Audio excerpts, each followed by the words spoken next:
set off start a journey in aad ka ambaqaado ama aad yani safarkaaga aad ka bilaabato baa loo yaqaanaa set off. We set off for Paris just after 10.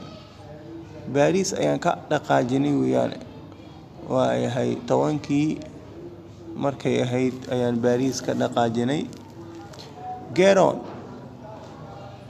on koris inta a bus inaad bus markaasi korto, train ama train, plane diyaarad to climb on board. Waa yahay si aad markaa adigoo ku boodaya ama koraya ayaa loo isticmaalaa. I think we got on the wrong bus. waxaan filayaa inaan markaasi bas qaldan inaan kornay oo baska nagula talagalay aanan ahayn. Take off waxaa loo isticmaalaa markii ay yani diyaaraddu kacdo kale.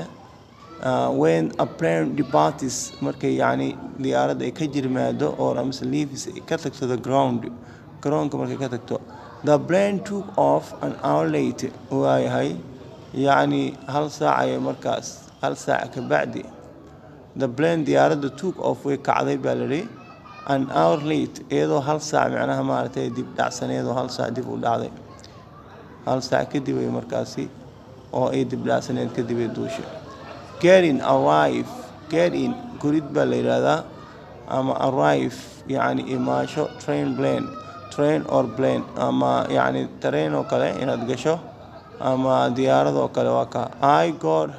I got in just after 8 o'clock. waxaan koray baa la yidhi maaragtay ama aan imaaday yani 8 saac kadib ayaan imaaday.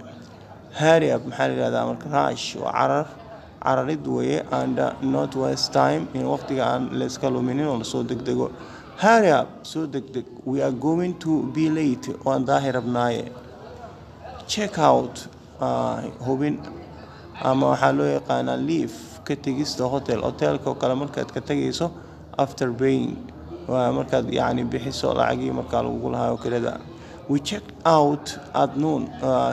waxaan hotelka markaa ka soo tagnay waa barkhadii ayaan hotelka ka soo tagnay. Thank you for watching. waxaan ahay Cali Xasan Maxamed. insha Allah subscribe